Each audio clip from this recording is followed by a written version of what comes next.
nerd out with their T-shirts. Oh, I love it. Woo. Great. Thank you. You're going to have to explain this every single place you go. This is actually, we've been talking since I wore it today that we need to do one with the whole cast. This is our crew. The crew and Tom. Band, our crew band, and there's a battle of the bands up in Vancouver every year. By the way, who's won twice in a row? Who did you beat? I forgot who you beat. Arrow? I think it was Arrow. It's a show. Yeah. I can't even remember who else. iZombie we beat. Yeah. Anyway.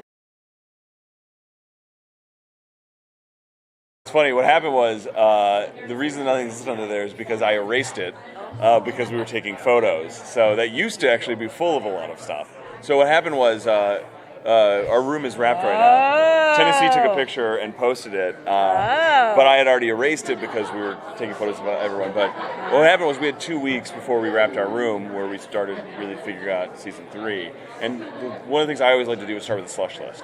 Just like, what are all the things we owe? Wish list. The things we want to see, exactly. Like, what's the fun that we've left on the table? What's the crazy things that we've always wanted to do and haven't had time or whatever? And then just look at that, remind ourselves of sort of what the true norths of the season can be. So it was a pretty fun And then list. suddenly an arc begins to form. It's very free form, kind of jazz. Yeah.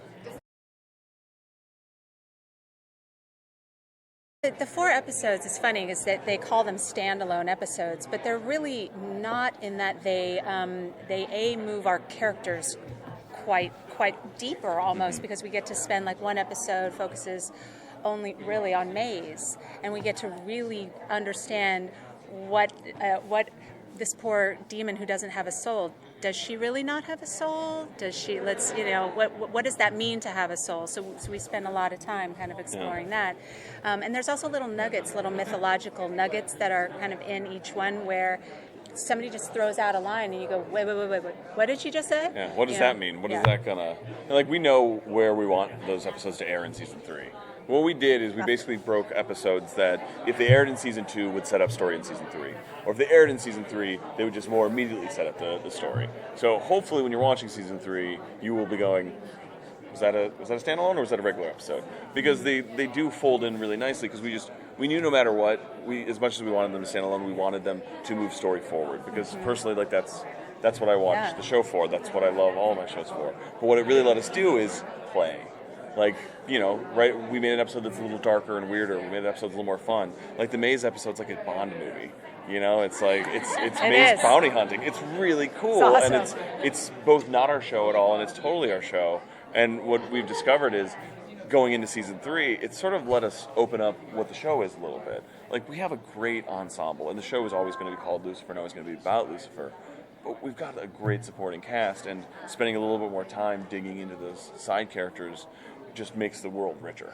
Yeah, when we first got the edict, I have to say we were like, what? What does that mean? Like, we have a serialized show on our hands. Even though it's procedural, how do we make standalone episodes in a serialized show? Like, it didn't make sense. But then we immediately went to the shows, like X-Files that we love, and some of those episodes that were our favorites are these ones that were just completely, closed-ended, and so then we kind of got excited about it, and I think it did come at the right time, because now we have spent time with our characters and we want to know more about them. So we want to know about Maze, we want to know about, I don't know, who else do we explore? Who else do we find? We want to know about Ella Lopez. We want to know some things. We want to know about Lucifer and when he first came to LA. That would be a cool episode. That would be a cool episode, wouldn't it? To see that first day he landed in LA. That seems really neat. We should do that.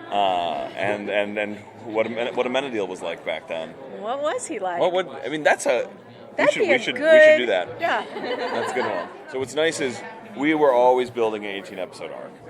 And what was actually really helpful about it is they didn't try to make us, like, fat. They didn't try to make us either, like, add 4 episodes in the middle or whatever. They're like, we love this arc. We're really happy with where you are. Have fun. And they really encouraged us, like, go off format. Like, play around with the way the show works, and we took it and ran with it. We do so. Thank you, Fox. I would love to do something like that. The problem is, like, the Berlantiverse is so tightly wound together. They're their own machine.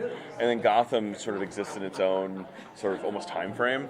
So there's not really a natural show for us to cross over with. But never say never. But man, I would That's love to. the thing. Never say I never. love those things. Yes. Sure. But then he crossed over with Arrow, so now he's part of the Arrowverse. So it's very. But yeah, he is sort of the natural guy, right? I know that. But at some point, I think we'd love to do something like that. I mean, it's just the thing also, if I may say about our show, is that we can kind of do anything. It feels like we have a little bit of a license to, because we don't take ourselves too seriously, hopefully. So that comes across. So I think if Batman did show up, I don't know, maybe not so weird. You know what I want to do? Here's what I do. I want to on the next big crossover between all the Berlanti shows. I want all the characters together, and then in the background you see Lucifer just like smoking, looking at them, and then he just like shakes his head and walks away. That's what I want to have happen. Yeah. That would be the greatest crossover ever for me. Yeah.